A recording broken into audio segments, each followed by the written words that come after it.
Welcome to Disruptive Successor, a show for next generation leaders in family businesses and entrepreneurs who want to disrupt the status quo and take their existing business to a whole new level. We all know that what got us here isn't going to get us there. This show will provide inspiration, advice, and resources to help you create massive impact.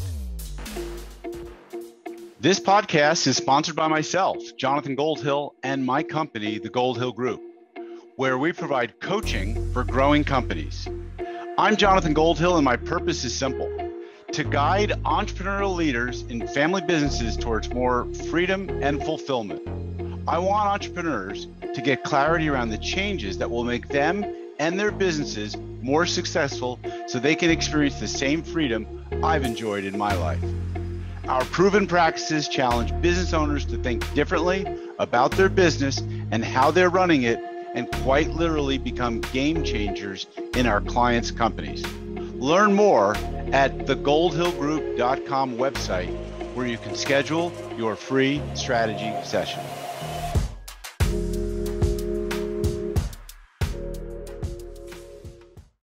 Hi, it's Jonathan Goldhill, and welcome back to another episode of the Disruptive Successor Show. And today, my guest is a disruptive individual, not necessarily a successor, but he's got quite a story to tell. His name is Alex Ramirez, and he's the founder of a world movement of modern gentlemen committed to achieving true freedom and having it all. I met Alex through Instagram. He reached out to me and said, "I've been following your podcast, and you seem like a modern gentleman." It caught me by surprise, and I was thrilled to be on his podcast. Let me tell you a little bit about Alex today, though. He is on a mission to find the best methods to help men master themselves and live to their full God-given potential.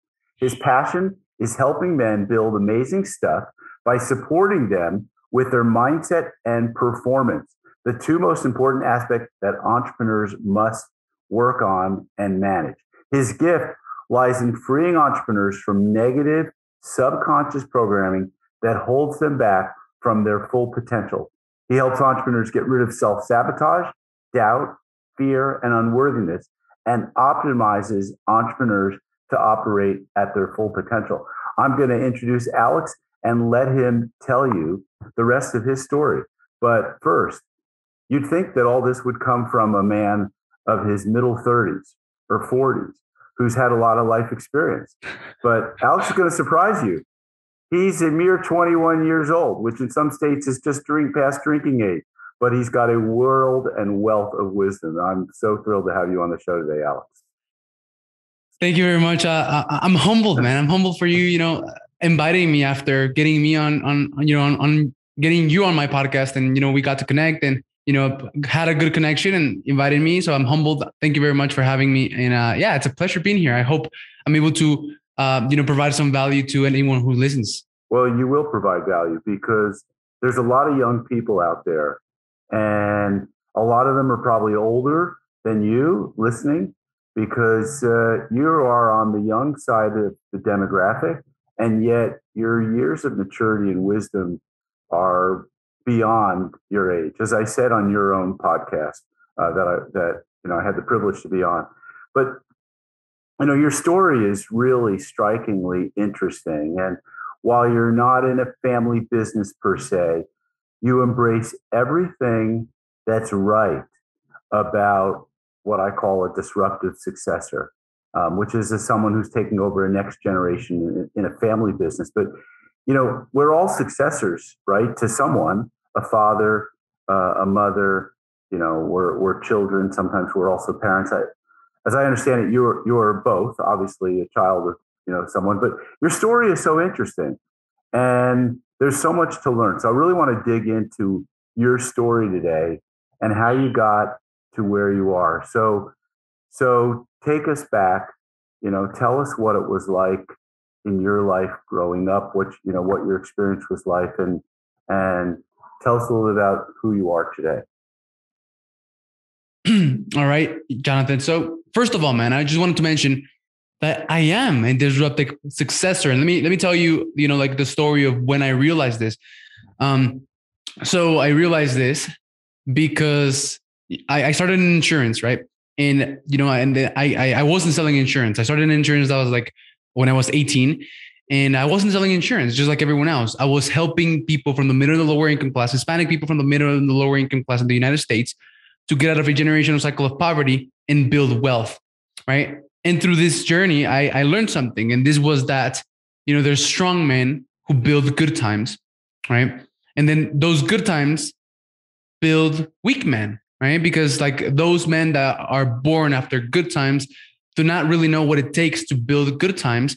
And they just get to live good times without the work ethic, discipline, consistency, and focus that you need to build good times, right? So they become weak men. And then those weak men build bad times. And then those bad times will build strong men. And then strong men build good times. And then good times build weak men. And it's a cycle that keeps on going and going and going. And the reason that I'm telling you that I'm a disruptive successor is because part of like my purpose and part of my why and part of what drives me, right? Something that I have very like wired inside of me is this. Like I'm living good times, right? My dad was a strong man who went through a lot of strong things and fucked up and finally learned everything and shared it to me, right? And he said he was a strong man and I'm living pretty good times, right? But instead of me being a weak man, right, from those good times, I'm being an even stronger, wiser, more intelligent, more evolved, right? Man who is working to build even better times and intentionally looking to raise beautiful kids and beautiful kids to become the most powerful, respectful, humble, wise, intelligent, evolved men and women who change the world. So instead of repeating the same up and down cycles of strong men and weak men and strong men and weak men, I will intentionally make sure that my daughter and the rest of the kids that I'm going to be having, I'm going to make sure to like literally systemize, come up with a system to raise them to be stronger than ever, more intelligent than ever, more evolved than ever, wiser than ever, men and women who change the world. So I am a disruptive successor. Yeah. Right? And what's interesting is, when you first introduced yourself to me, which was, just a month or so ago, you said 3 years ago, you didn't speak a word of English. And like, that's an incredible accomplishment just in 3 years to be so well spoken. But that means you probably didn't read books in English either 3 years ago. So you gained a lot of knowledge. And you also introduced yourself as having come from a broken home, basically. And so many of us, or so many people, do come from broken homes, and they don't know how to lift themselves out of poverty or out of addiction or out of whatever struggles their families had, bad businesses, gambling, whatever the problems were. And you used, I think, singularly, your mindset to help lift you. You also used your physicality and your emotionality to develop a very healthy being. And I recall you sharing with me that your father, who I think you met up or caught up with when you were 15, 14, right, shared like about these 4 levels of freedom. Tell us what they were. I remember them, but I want to hear your words and why they're so important. Yeah. So thank you. So this broken family that I come from, right? Generational cycles of mediocrity, drug addiction, alcoholism, and broken families was because my father was a drug addict and alcoholic for a major part of his life for, more than a decade. And through that journey, he had 7 different kids with like 7 different women. Right. So he went through life literally just drinking, doing drugs, and having kids all over the place. And sounds like fun to some people, I guess. Yeah. Sounds like goals, right? For some people out there. Yeah, right. But yeah, so that's how he went through life. And my mom had me at 15 years of age, right? So like a kid having another kid, which, she like treated me really bad, right? But that's not the case. So I didn't grow up with my dad. I mean, he left my mom when I was like 1. My mom was like 16, and then I stayed with her, single mother, right? And I didn't grow up with my father, but I reconnected with him 14 years later. And when I was 14, and he gave me some advice. He said, that if you wanted to be successful, happy, and fulfilled, this is what SHF means, right? Like you can see my logo, anyone watching on YouTube, SHF means success, happiness, and fulfillment, which is what I believe everyone wants, right? If you want that, you need to become a gentleman. That's what he said. And now I've added the word modern gentleman, right? And he said that the way you became, you were able to become a modern gentleman was by focusing on achieving true freedom. And he said that there were 4 freedoms, right? He said everyone's looking for freedoms, but the reality is that there's 4 freedoms that you have to achieve they have to focus on achieving in a specific order, he said. And he said the first freedom is physical freedom, taking care of yourself, loving yourself, optimizing your body and your mind, right? Like loving yourself. That's basically what everything comes from, right? Like learning how to love yourself. Mm-hmm. If people, Jonathan, learn how to love themselves, they would literally solve 90% of the problems, 95% of the problems they have, right? Most of the problems that people have are made up stories in their mind that they could solve by loving themselves, right? By giving themselves good food, by making them, allowing themselves to sleep 8 hours, by giving themselves water, by taking vitamins, supplements, taking themselves to get a massage, every now and then. Like literally 95% of people's problems, Jonathan, would be solved by that, right? So that's physical freedom, he said. That's the first one, putting yourself first. You can't pour from an empty cup. The second freedom is emotional freedom, right? Once you've put yourself first, then you put yourself first again. That might sound a little bit selfish, but that's what you need to do if you want to be selfless, right? And you want to give an impact. You can't give to someone what you don't have, right? So emotional freedom is the second one. And emotional freedom is about knowing who you are, right? Getting in tune with who you are, getting in tune with what you want, getting in tune with where you're going, your purpose, getting to know yourself, because you can't master what you don't know, right? So that's emotional freedom. And he said that once you had those 2 freedoms, physical and emotional freedom, the financial freedom was going to be very simple, right? Mm-hmm. And it was going to be very simple. You focus on working on those 3 for the next couple of years. You end up with a business that provides a nice lifestyle with a lot of confidence and conviction around who you are and looking and feeling amazing. From there, you can like explore the world, taste a little bit here and there, right? But like do it consciously instead of being driven by fear, right? And going out and look for the woman that you're going to spend the rest of your life with, build a family with, and keep on growing your empire with. That's sentimental freedom, becoming a husband and a father. And the thing is that most men do things backwards, right? Mm-hmm. And the reason they do things backwards is because they're missing the sense of significance. They're coming from fear, like I just said right now, right? They try to fill up this sense of significance with all the wrong things: drugs, alcohol, and women, right? That's what my dad said. Like he was 18 when he got someone pregnant. He became a husband and a father. That was the first thing he did. Started doing everything backwards. Got someone pregnant. Now was trying to provide, investing all of his time on the financial freedom, failing to succeed, and sedating what he felt, he didn't feel good enough, sedating that with drugs and alcohol, and neglecting his wife and kids, neglecting himself emotionally, obviously not taking care of himself, not loving himself, doing everything backwards. And that's how he said most men end up fat, poor, ugly, alcoholic, divorced, broke, and alone, right? He did that once, and then he repeated the same thing 6 more times. Wow. For a total of 7. Wow. And that's the advice he gave me, right? He said, don't do it this way, don't do it that way. And I didn't listen, right? Of course. So, reconnected with him at 14. I didn't listen, right? I'm sorry? Right. What teenager would listen to a parent, right? Yeah. I think it was, there's a famous Mark Twain quote, goes something like, when I was 14, I thought my father was a total idiot. By the time I was 21, I couldn't believe how much he had learned. Yeah, exactly. So I didn't listen. And oddly enough, and this is, for anyone listening out there who might be young, and even if you might not be young, I've gotten advice by a lot of people that I didn't start implementing or I didn't start taking seriously until I read it on a book. And then I was like, holy crap, like this is something that my mom told me, or this is something that my dad told me. But at the time I didn't listen to them until I had to went through it. Right. So if you can save that time, and instead of, and if someone tells you that if you touch the fire, you're going to get burned, instead of you having to go and experience getting burned, right, you can save a lot of time, and you can save a lot of time, money, effort, and and suffering. So I didn't listen. From 14 to 18, I was a drug and alcoholic. I was driven by fear. I didn't feel good enough. And I was missing this sense of significance, which I tried to feel by being the one that drank the most, being the one that did the most of anything that they put on the table. And I got lost from 14 to 18. At 18, Jonathan, to not make like the story too long, I got my girlfriend pregnant. Right. So I started going down the same path as my dad. And my mother, I mentioned she had me at 15. Right. And she told me a story. She said that if you have a kid at a young age, you're going to be a fuck up. You're not going to amount to anything great. You're going to fail and you won't do anything with your life.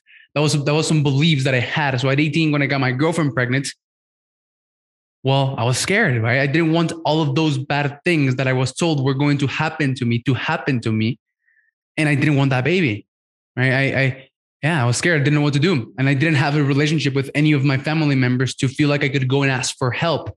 So me and my girlfriend decided to go with abortion, right? So my girlfriend ended up taking like 40 some pills. On Google, it said that she was going to be in pain and bleed. That's exactly what happened. She was in pain for a couple of nights, had a really bad time, bled everything out, and it worked.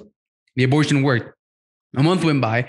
My girlfriend got her period just as she normally would on the dates that she normally does, confirming that the abortion had worked. And we were like, awesome, right? That's what we wanted, right? And another month went by and she didn't get her period. And we were like, holy crap, like what is happening? We just went through all of this. You were in pain, you bled, it worked, it happened, everything happened exactly as how we thought was going to happen, how it said on Google, right? And now you're not getting your period again. Like, what is happening? We bought a test. My girlfriend took it. She was pregnant again. And guess what we did? We did the whole procedure again. She took more pills. She was in pain again for a couple of nights, couldn't sleep, had a really bad time, bled everything out, right? And it worked, right? And like, just imagine that, man. So the other day, one of the members from the mastermind that I'm part of told me this story, like the most beautiful story about how he had his baby, how like, it was they had it at home. They decided that they didn't want to go to the hospital because hospitals are filthy and they do things to you without your consent and it's expensive, blah, blah, blah. Right. And they decided to want to have their baby at home. And like this guy was telling me the story of how he received his baby and how like, it was like the most miraculous and beautiful thing that he's ever experienced.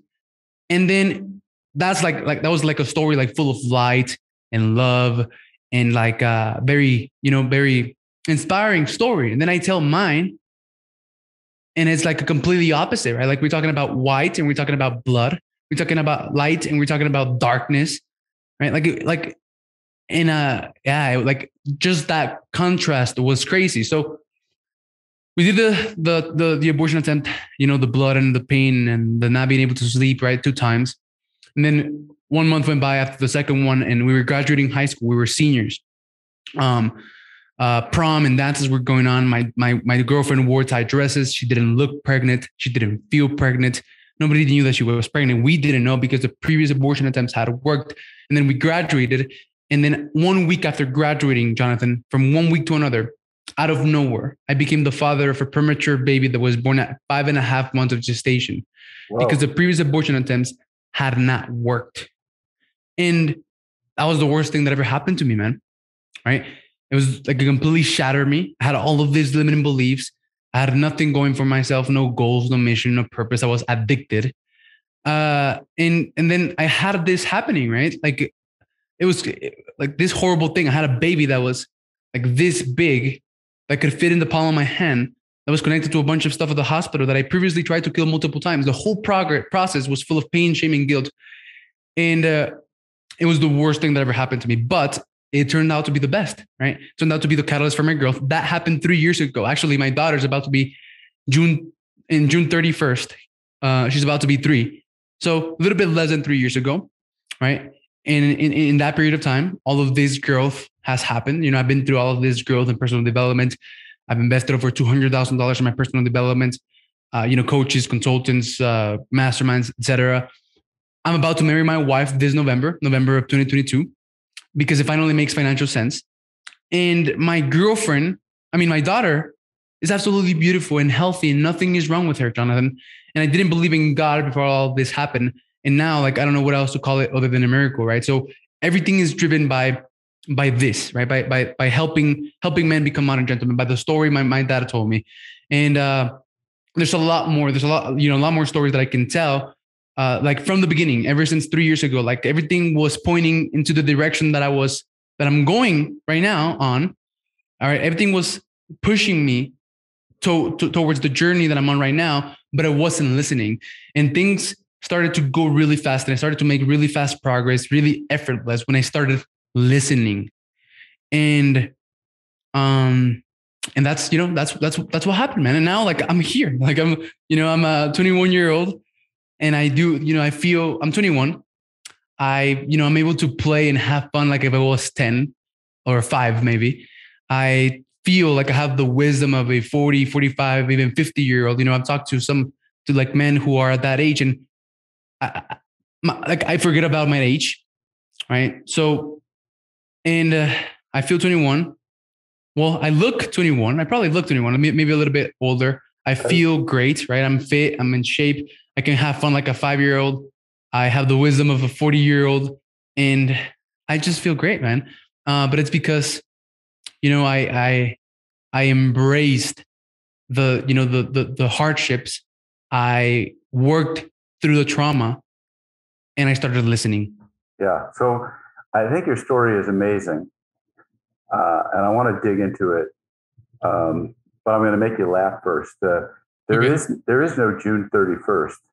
There's only 30 days in June. Okay, June 30th then. Okay, I'm sorry. So I hope you got a birthday right. So don't wait for June 31st. It's not coming. And congratulations. And like, that is an amazing story. Was there a moment, like an aha moment, an epiphany, like something that like just like switched for you? Or was it a more gradual, like cleaning up the addiction and then cleaning up what was was there an inflection point? Like usually entrepreneurs say that there was an inflection point. I was doing 6, 7, 8, 900,000, and all of a sudden in revenue, I'm talking about. And then all of a sudden, like we did this and the business like took to a new level. And I remember when I ran a consulting firm and we were building it, and there was an inflection point, and it happened. And we went from 9 people to like 27 people.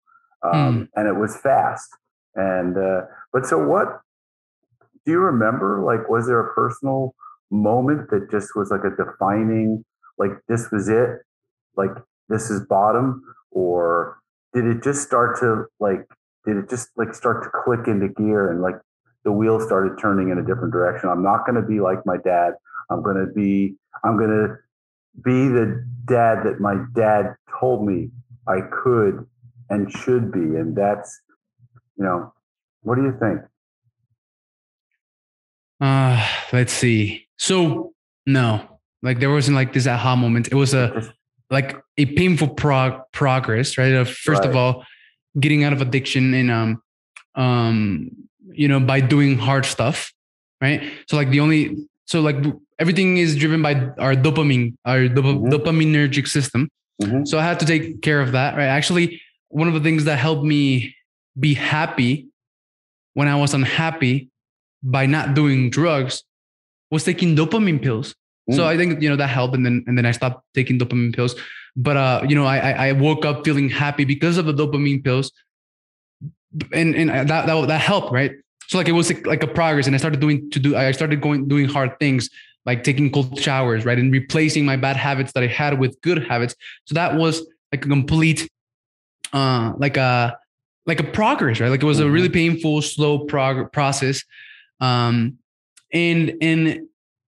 like right after this happening, right after this major event happened, I went to Guatemala, to where my dad is, right? In Central America. I went to him, and then, he coached me. He was like, he had some grace for me, some compassion, some empathy, because he had gone through everything that I went through multiple times. And he coached me.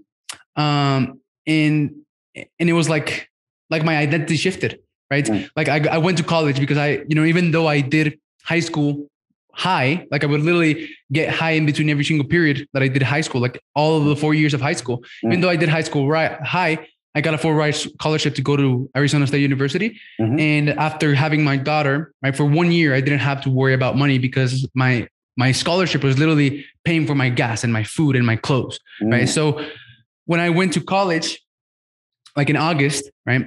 So my daughter was born in June, and then June, July, August, those 3 months were like really painful, right? Going through the process of, getting out of addicted, replacing bad habits with good habits, refixing my dopaminergic system, all of that kind of stuff. And then when I went to college, I had a completely different identity. Like I was a father and I believed it, right? Like I felt it. I didn't go to one party, during that entire year. And every single weekend, like I was in college during the week. And then during the weekend, I would drive back to Mexico for 3 hours to go and visit my family, right? Every single weekend. So maybe there was like a shift in my identity, right? All of a sudden I wasn't a kid that was allowed to do drugs and party and go to, and now I was like a man, right? Someone who had fucked up and had to figure out how to turn his life around and get everything back on track, right? But when I realized, and it's crazy, man, because when I went to college, it was in Phoenix, Arizona, right? And I got myself a mentor actually for free. So I started selling insurance. I got recruited by a network marketing company to sell insurance. That's when I gave myself. I've always had a purpose. And look, I think this is going to impact anyone who listens. I've always been driven. I've always been purpose driven. And I don't think you find purpose, Jonathan. I think you choose purpose, right? So when I went into the insurance company, I was like the most driven, and I started to produce like the highest. I started to become like a high producing insurance agent, and it was because I wasn't selling insurance. I was helping Hispanic people from the middle and the lower income class to get out of a generational cycle of poverty and build wealth. And I was using the stories of how my grandpa died, right, and he didn't leave us anything, right? My grandma had to go back to Mexico because she lived in the U.S., but when my grandpa died, she had to go back to Mexico because she lost everything. And then she got remarried. And then a decade later, my second grandpa died, and she lived again in the US, and she got to go back to Mexico because she lost everything again. Right. So like, that was like the best story that drove me. And that gave me the purpose of helping Hispanic people from the middle and the lower income class to build wealth. Right. And that was what was driving me. So I chose that purpose and I took it seriously, and I believed it. Right. So I think that purpose, if anyone out there is, like struggling with motivation, struggling with consistency and discipline, and they're not doing what they know they're supposed to be doing, well, then you gotta, like, you're not going to find purpose. Like, wow, like I found my purpose. No, like you choose it. Let's talk about that. It's like my colleagues probably in doing, taking leaders, entrepreneurs, founders of business through an exercise, we call it core purpose discovery. But I think you're right. Discovery would suggest that it's there, it's existing, and we have to find out and identify it so that we can amplify it. But you're suggesting that maybe it's something different. It's not, it may still be there, but we choose it as opposed to it being present and we just have to identify it. What are your thoughts? Your thoughts are really on like very, very absolutely committed to that. And I think you're right, is that we choose our purpose. So I think that finding purpose is like, it gets people going on this journey of trying to find something that they don't have. Mm-hmm. So like they're missing it, right? Like they don't have it. Aspirational. Yeah. Gotcha. Mm-hmm. But like, I think that we do have, a purpose, and we just have to choose which one is it, one is it? Mm-hmm. And then, and then it can change, right? It has changed for me. But like finding your purpose is this idea of like one day you will like find your purpose, and then you won't have any problems again, and you just do that for the rest of your life. No, but like you can choose your purpose, and then you can choose to change that purpose, depending on your growth and your evolution. I think that as humans, we do have like a core purpose. Like everyone has this. All right. Is it a calling? Is that the same thing? Is that different? You think? Yeah. Every human has this as their purpose. Take a look at this. All right. And it's to just progress, just to try to be better today than you were yesterday. Mm-hmm. Try to be better tomorrow than you are today, and try to be the best version of yourself. Right. So I think that the purpose for every human being is purpose, growth, and contribution. And if you feel like you don't have a purpose, then focus on growing and contributing. And then you find, I said that you don't find that you choose it, right? But you find a lot of options, and then you will choose which one is it that you want to commit to it, right? And then you mix in a little bit of belief, and you believe that is your calling. You believe that is your purpose, and you just go at it. So I'm not sure I agree with you here. All right. I think that you and I share a similar belief and philosophy, but I don't think that everyone shares that belief and philosophy. I believe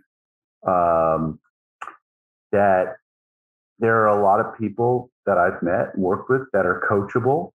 There are some that are just not coachable. They don't want to change. They are who they are. I think as I've gotten older, I'm less coachable. I'm more settled in, like, this is who I am. This is how things are. This is the way I'm going to be. I think that also there's a lot of people who are in jobs that, let's call them skilled or semi-skilled or even unskilled, where they're not managerial, they're not leaders, they're not entrepreneurs. And I don't think that their purpose is around growth. Their purpose is maybe just enjoy a good life, make a good living, be a good person. But I don't think of them as people who are growth oriented. I think a growth oriented mindset is limited to those who choose it, and not everyone's choosing it. Well, I agree with you, Jonathan. Okay. I think that there are a bunch of people that haven't chosen, to like be on this constant evolution and this constant journey of growth and becoming better and better, right? So there's definitely a lot of person that are complacent, that are like not growing, right? But I think life is a growth concentric experience. Mm-hmm. Like life is not a comfort concentric experience. It's a growth concentric experience. We're here to like learn and grow. Like we're not here to be comfortable. Like if you look out in nature, everything is growing and contributing, right? Anything that doesn't grow and contribute gets taken out of the food chain.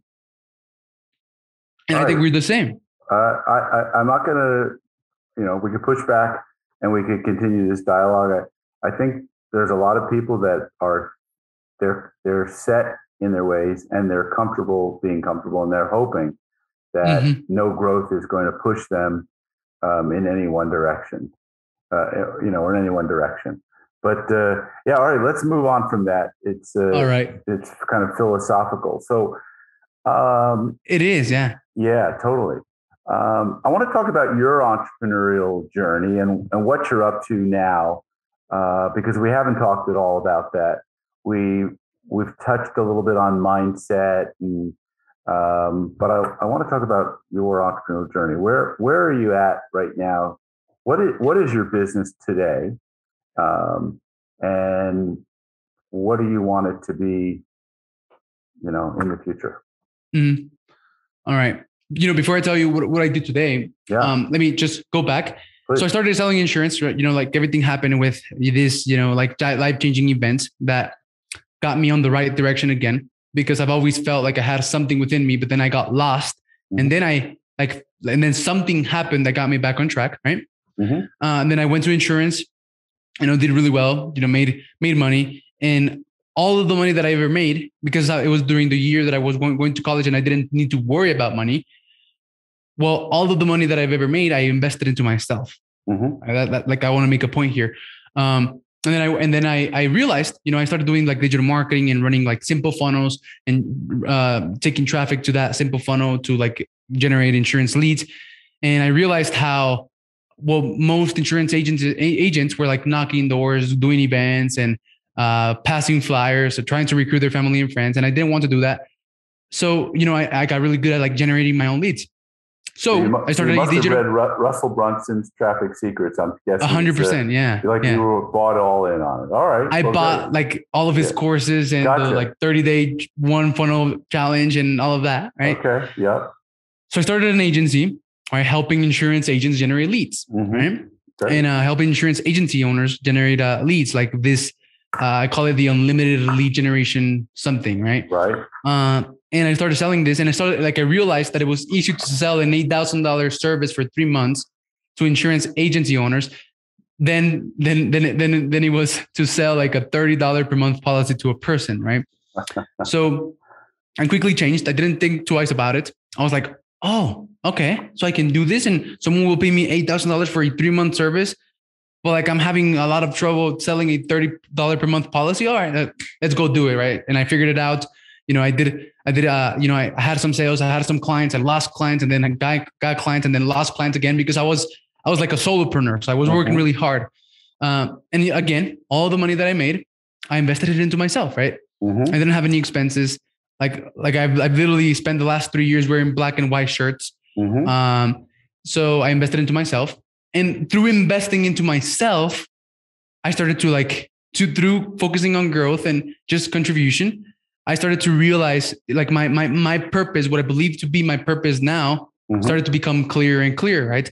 And all of a sudden I was like 20, and I was like, I was part of three masterminds. Like Gary J. White talks about body, being, balance, and business. And then the King's Council talk about the 5 power pillars: physical, mental, spiritual, and then I became part of a mastermind that talks about family, fitness, focus, finance. And it was like, okay, everything started to become clear. Like everything started to fall into place. And I was like, this is what I'm meant to be, right? I'm meant to be a different messenger for the same message, right? And create this world movement. I started working on my vision, like writing my goals down. And I spent a year from like 20 to like just recently trying to sell 30, 40, 45-year-olds on how to grow their business without sacrificing time, health, and relationships. You might guess how that went. That didn't went well. In a year, I did like more than 60 to 70 sales calls, and all I got was rejection, right? But like I was so committed to my purpose, I had chosen to go on this journey, and I believed it, and I wasn't going to give up, right? Like I was going to do whatever it took other than give up. So I was like, okay, well, if I can't close anyone and I can't help anyone become modern gentlemen because no one is willing to like give me a chance because I'm 20 years old and I don't know anything about life, right? Apparently, well, I'm going to start a podcast, right? I got the idea of starting a podcast, and I was like, I'm going to start a podcast, and I'm going to interview, men who are where I want to be, who are doing the types of things that I want to do, and who have the life that I want to have, right? And obviously, to determine who those men were, I had to get clear on who I wanted to be, what I wanted to do, and what kind of life I wanted to have. And, and who is it that I wanted to be. So I got clear on that. And then I was like, okay, so I'm going to start interviewing those kinds of men. I'm going to start interviewing, men who I believe are modern gentlemen. And when I do this, this was my thought process. By doing this, I'm going to learn a lot from them. That's probably going to help me achieve my goals a little bit faster. And at the same time, I'm going to be killing 2 birds with one stone, because at the same time, I'm going to be impacting the lives of anyone who listens. Right. So I started my podcast, The Gentleman's SHF Talk with Alex Ramirez, out of passion, out of purpose, out of a commitment to my purpose, and out of a determination of not wanting to give up. Right. I wanted to do something that allowed me to make progress into my purpose. I started it. I was really committed. Right. I didn't give up for like a year, and despite all like a lot of rejections, I was really committed. And I started my podcast. I didn't know anything about podcast, but I didn't have those skills about, to podcast, to start a podcast. But guess what I had, Jonathan? Belief and balls. Right. Which is mindset and performance, right? And I think, there's an evolution that entrepreneurs have to go through in order to level up. And it's this evolution, this constant evolution and improvement on skills, right? Character and performance and belief and mindset, right? But I think that more important than skills is your belief and your mindset, right? Your character and your belief in yourself, belief and balls, right? I think that more important than skills is those 2 that I just mentioned, because if you have those 2, if you have certainty, you'll figure out whatever it is that you need to figure out to do whatever it is that you want to do. So I started figuring out, right? I started getting like my first guest was like a guy who won multiple ClickFunnels award. And I almost, like on my first interview, I almost canceled it because like there was this very successful guy. I was just a 20-year-old guy who hadn't had success or hadn't done anything, right? And when he accepted and he scheduled the podcast with me, like a couple hours before having the podcast, I wanted to cancel it because I didn't believe in myself. Wow. Right. So I wanted to cancel it. And I was like, no, I didn't cancel it. I crushed it. Like if you go to my first podcast, I absolutely crushed it. Like I prepared. And then I just, started developing a system for me, right? To podcast. I started developing a system to make sure that my podcast aligned with who I was trying to be, what I was trying to do, with the life that I was trying to have, my purpose and my goals. And my podcast became a vehicle that was aligned with everything that I wanted, that helped me achieve bigger goals faster and with less effort. I created a system, right? This thing called the Cloak Track to find my ideal podcast guest, right? That's what I use to find you. And by leveraging the Cloak Track, I found a bunch of my ideal podcast guests. And by leveraging the Cloak Track, I close an interview with anyone, no matter how rich, famous, or out of their league, out of my league they might seem. They seemed. So like I started getting, like 7-figure entrepreneurs, 6-figure entrepreneurs, 8-figure entrepreneurs, 9-figure entrepreneurs. I've gotten a couple of 9-figure entrepreneurs like Jeff Lerner, and I'm not good at names. So I just mention that one. So I was finding my ideal podcast guest. I was closing the interviews with them. And then I started creating content, right? And I started like documenting the entire journey. I started my podcast like in December, January, right? Like about 6 months ago. And then by February, I had this amazing system, this 4-step system: alignment, how to find your ideal podcast guest, how to close your interview, and building the content machine. The content machine is what I sent you like a day or two after our interview, right? And in March, I hired someone to help me, right? Because I couldn't do everything by myself. And then I hired someone else, and then I hired someone else, and then I hired someone else. And then right now I have it's crazy. So that happened in March. And then right now I have a team of 13, right? Like we're really fast. I have a bunch of clients who I'm helping build, who I'm helping reach, bigger goals faster and with less effort. So Jonathan, so what I do right now, right? So now to tell you, right? It was like a long story to tell you what I do right now. You know how like coaches, course creators, authors, and speakers, like a lot of them struggle to, like sell courses, sell their coaching programs, sell books, or get booked to speak, get invited to speak. Well, I help, those kinds of people to build a multi-million-dollar network of people who can become their clients, get them in front of hundreds or thousands of their ideal clients with their coaching courses, books, and speaking, who can invite them to speak on stage, who can, build a network of speakers who can speak on their stage. And that will ultimately help them achieve bigger goals faster and with less effort. And how we do this is with podcasting, right? We use podcasting as a networking tool and combine it with the Cloak Track to build this machine that will help you build a network of people who will help you get to where you want to go, right? And there's 4 steps: alignment, aligning your podcast with, with who you're trying to be, what you're trying to do, your goals and your purpose, finding your ideal podcast guest by leveraging the Cloak Track, closing interviews with them, and then building the content machine. So for the content machine, you optimize the content, right? Make it look really good. You multiply it. I send you a bunch of clips, reels, posts, story posts, and then distributing everywhere. And right now I have a done for you service in which we do all of that, for purpose-driven entrepreneurs, coaches, course creators, authors, and speakers. And we do 95% of the work. All they have to do is show up to the interviews. And that is what we do. My business literally started in January, February, March, April, May, June. So I have like less than 3 months. I'm less than 3 months old. I have a team of 13. And I had a goal to get to $1 million by the end of the year. So by the end of Q1 of 2023, I had like my goal was to stay at 1 million, $100,000 per month consistently in recurring revenue.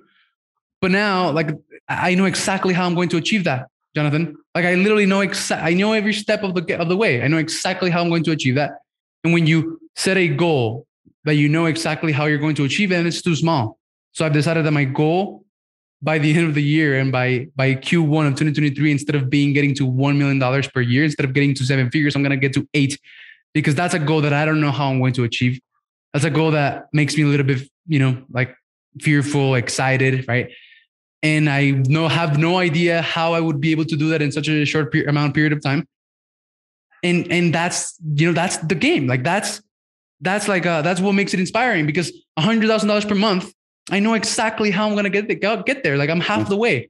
But $866,666 per month, that's like a little bit more challenging, right? That's like that makes me think like, holy crap, like how am I going to get there? Which is the whole point, right? And when you mix, so like belief is good, right? Having belief in yourself is good. Having faith is good as well.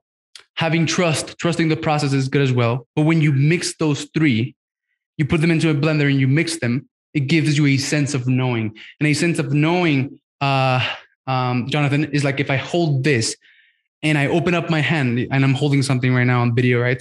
And I open up my hand, I don't need faith to know that it's gonna fall. I don't need to trust to know that it's gonna fall. I don't need belief. I don't need to believe that to know that it's gonna fall. I have a sense of knowing to know that it's gonna fall, and that's what I have. A sense of knowing that I'm gonna get there. Like I don't know how, but I will. That's great. Yeah, I think that's a great. It's a great teaching that if you want to 10x your business, it starts with first believing that it can be done, affirming that it will be done, and then just how it'll get done will get figured out. And I think also, a little shout out to people like myself, coaches who have mentored people in doing it, is helping to remove any roadblocks or obstacles is really valuable. And that's what I think coaches do, as well as providing a roadmap or being a thinking partner to providing that roadmap for how to get there, and then putting processes into place so that there aren't a lot of hiccups along the way. You don't lose people because you made bad hiring decisions. You don't have to fire people, or you don't bring on a partner prematurely, or bring on a financial partner who doesn't share the same goals or values. So I think it's great.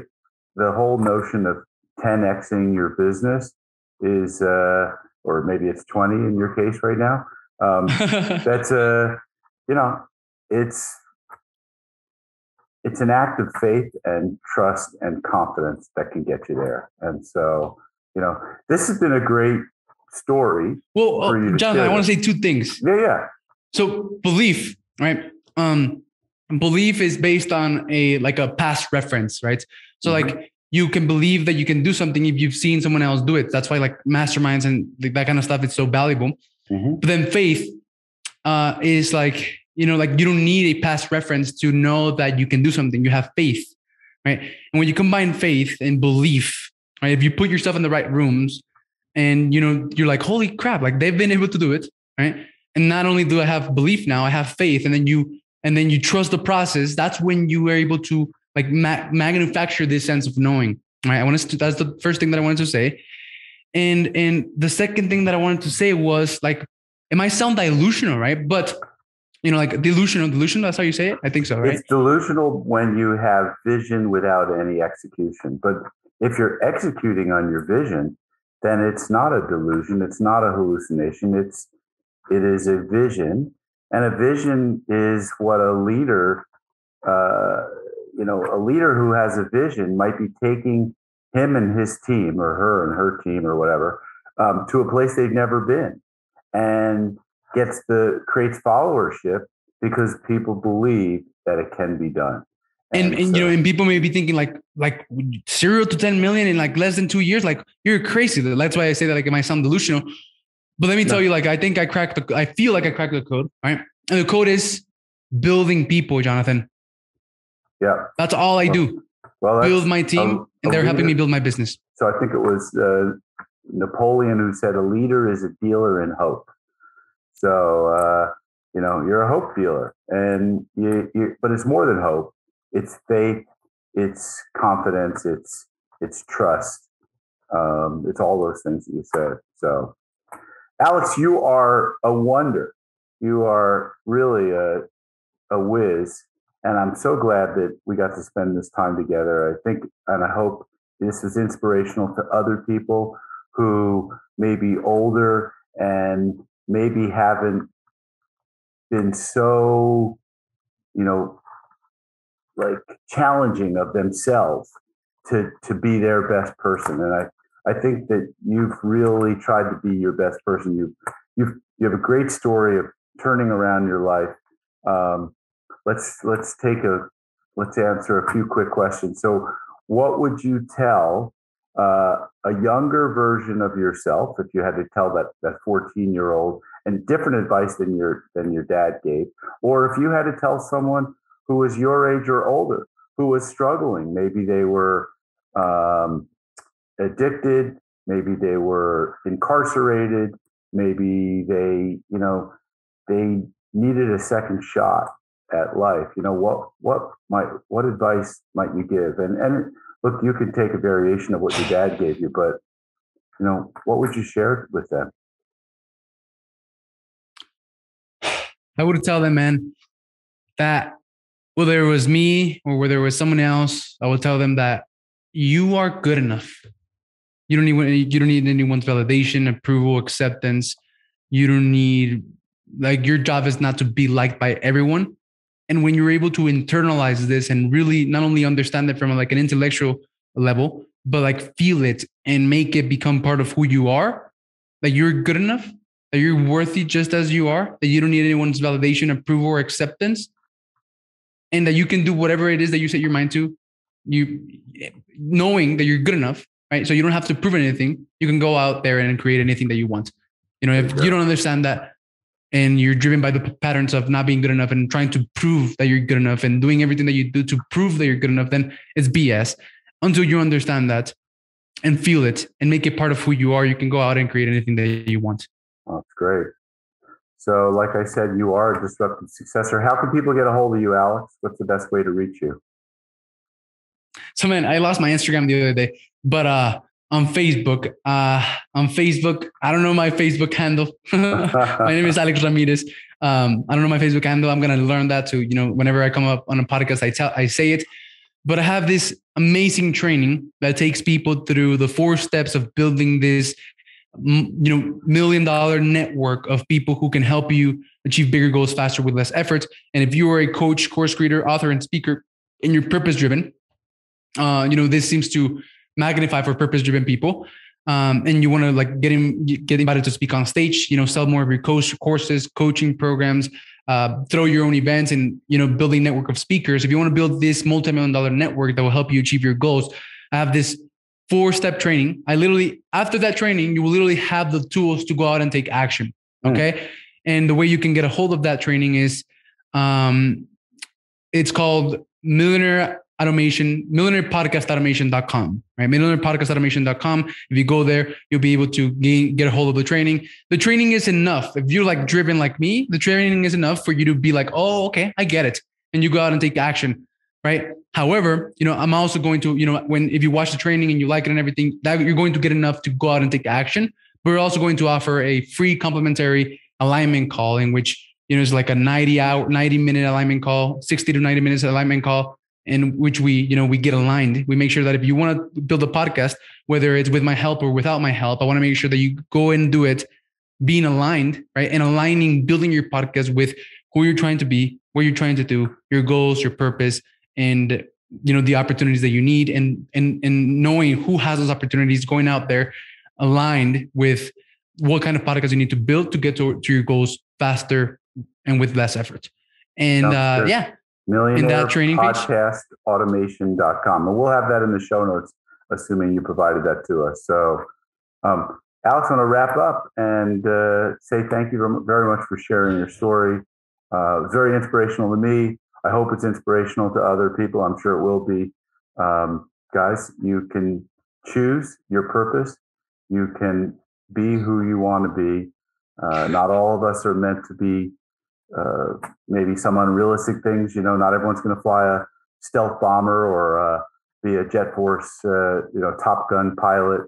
But, figure out and find your purpose, your calling, and then choose it and then own it. I think that's Alex's message today, if I heard it right. So cool. I like it. Yeah. Awesome. All right, folks, you know the drill here. If you liked what you heard today, like us, give us a 5-star review on your podcast listening app of choice. Share it with others, subscribe, check out my book, Disruptive Successor, on Amazon.com. And we'll see you around on the next show. Thanks a lot. This podcast is sponsored by myself, Jonathan Goldhill, and my company, the Goldhill Group, where we provide coaching for growing companies. I'm Jonathan Goldhill, and my purpose is simple: to guide entrepreneurial leaders in family businesses towards more freedom and fulfillment. I want entrepreneurs to get clarity around the changes that will make them and their businesses more successful so they can experience the same freedom I've enjoyed in my life. Our proven practices challenge business owners to think differently about their business and how they're running it, and quite literally become game changers in our clients' companies. Learn more at thegoldhillgroup.com website, where you can schedule your free strategy session.